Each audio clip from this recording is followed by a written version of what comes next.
Jadi kalau di masa Orde Lama, orang bebas bicara tapi lapar. Di masa Orde Baru, orang kenyang tapi tidak boleh bicara.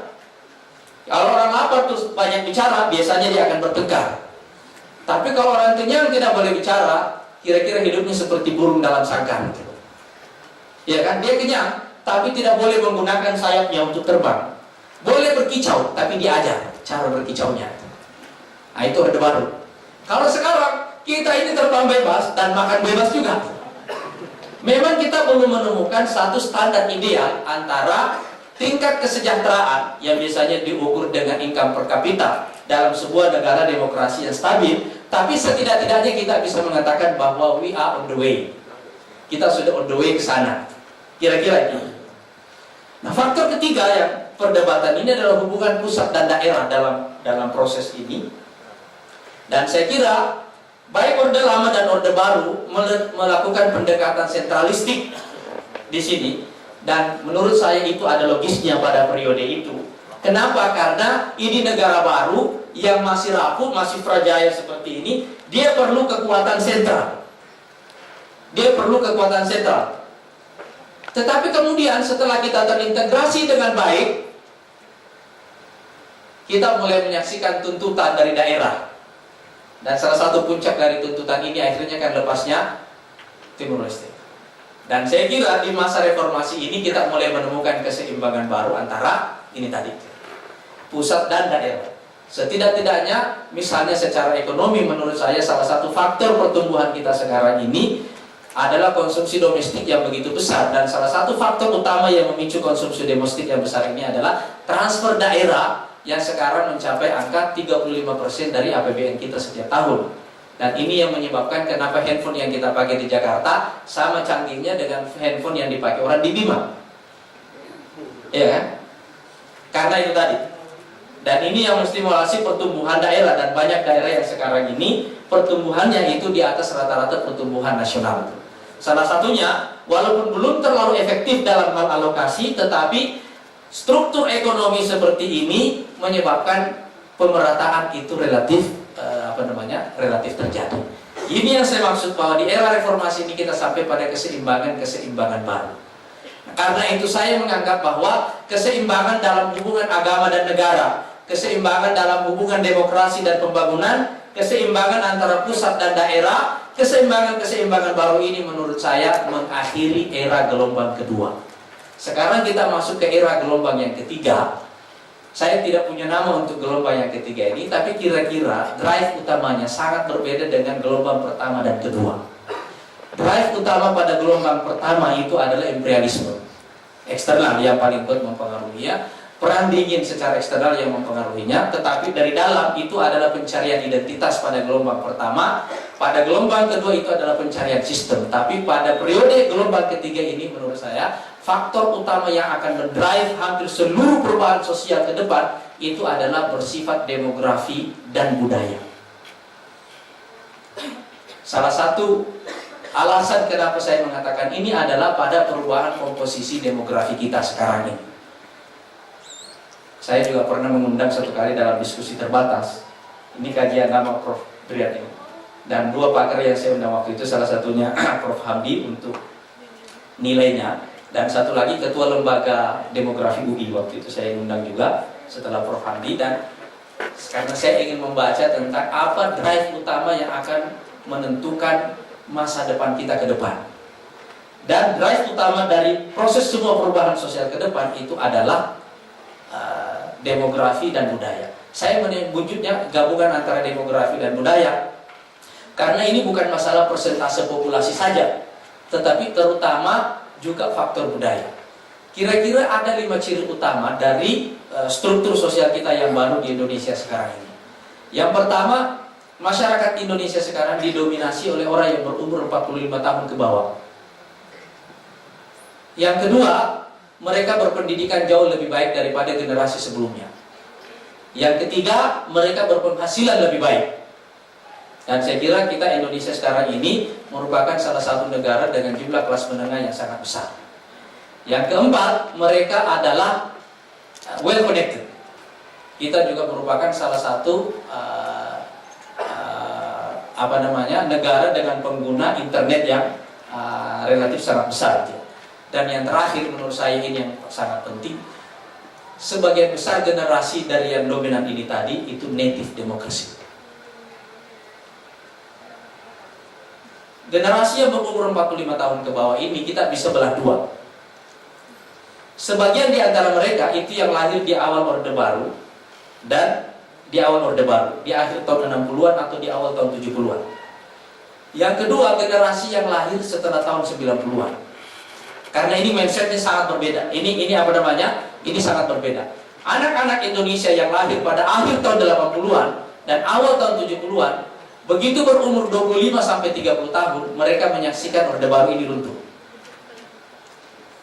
Jadi dia akan mengalami satu switch budaya ke sistem demokrasi dalam usia yang relatif muda. Tapi anak-anak Indonesia yang lahir pada tahun 90-an ke atas, begitu dia lahir, dia mendengarkan berita Uni Soviet runtuh, tiba-tiba dunia ini hilang. Tidak ada lagi dua kutub besarnya. Dia mendengarkan berita tentang tembok Berlin runtuh, dan beberapa tahun kemudian dia menyaksikan reformasi di Indonesia dan Orde Baru berakhir. Setelah itu dia menyaksikan setiap hari begitu dia tumbuh remaja, berita-berita di media tentang berita pilkada, orang bersaing untuk mendapatkan posisi kepala daerah, orang bersaing untuk masuk ke DPR, orang bersaing juga untuk menjadi ketua BEM di perguruan tinggi. Semua jabatan publik ini dipersaingkan semuanya. Anak-anak ini tumbuh dengan satu kesadaran bahwa demokrasi itu adalah given. Di kepalanya tidak ada lagi sistem lain yang ada kecuali hanya demokrasi. Tapi orang yang berumur 50 tahun ketika reformasi terjadi, itu hidup lebih dari separuh umurnya dalam sistem otoriter, yang fitur-fiturnya, terutama fitur budayanya, padanan budaya dan sistem otoriter itu adalah feodal. Misalnya dia berpindah ke sistem demokrasi, dia mungkin bisa beradaptasi, tapi tidak akan bisa beradaptasi secara keseluruhan. Jadi biasanya saya menggunakan perumpamaan begini.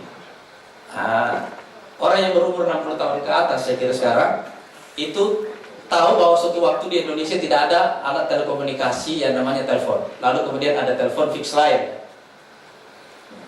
Yang kedua, kita masuk ke pager. Masih ingat pager? Banyak orang yang sudah lupa ini, karena memang tidak terlalu lama di pager ini. Awal 90-an ya, pager. Selanjutnya kita masuk ke handphone yang besar dulu, yang Motorola ya. Tapi single function, fiturnya cuma satu, telepon. Lama-lama masuk fitur baru di sini, namanya SMS. Lama-lama makin banyak fitur yang masuk ke sini, alatnya makin kecil, fiturnya makin banyak. Akhirnya kita sampai pada era smartphone, ya kan?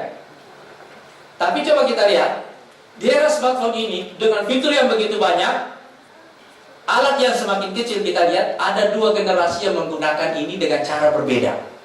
Mereka yang sejak awal berimigrasi dari satu sistem, dari satu alat ke alat yang lainnya, dari fixed line ke pager masuk ke smartphone seperti ini.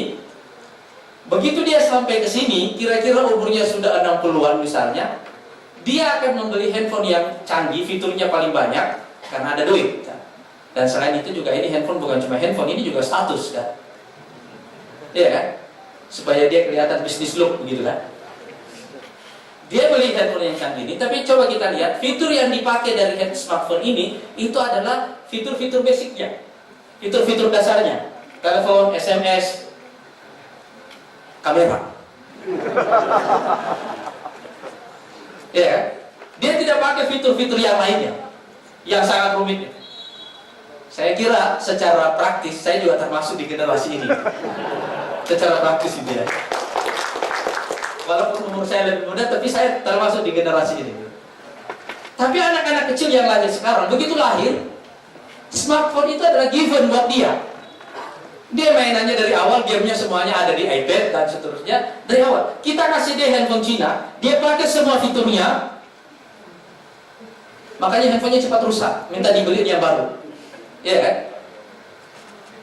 Karena kapasitasnya lebih besar daripada semua fitur yang ada di situ. Nah, anak ini kita sebut dia native IT. Nah, yang pertama tadi yang Generasi yang pertama tadi ini yang berimigrasi dari satu alat ke alat yang lain, ini namanya imigran IT. Begitu juga dalam sistem demokrasi yang saya sebutkan tadi, ada generasi yang berimigrasi ke sistem demokrasi, dan ada generasi yang memang sejak kecil lahirnya itu di era demokrasi. Anak yang generasi yang saya sebutkan di bawah 45 tahun ini tadi, mereka ini umumnya, khususnya yang lahir di atas tahun 90-an, itu adalah native democracy. Sedangkan yang kedua ini adalah imigran demokrasi.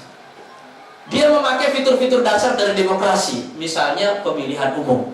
Jadi dia sudah cukup bangga bahwa Indonesia ini adalah negara demokrasi ketiga terbesar di dunia karena bisa menyelenggarakan pemilu dengan cara yang damai. Karena dalam pemahaman dia, itulah seluruh intinya demokrasi. Padahal itu hanyalah salah satu fitur dari demokrasi. Fitur-fitur lainnya itu jauh lebih banyak lagi. Nah, jadi inilah generasi yang sekarang kita saksikan sekarang ini. Ini 5 dari ciri utama dari generasi baru yang akan kita hadapi.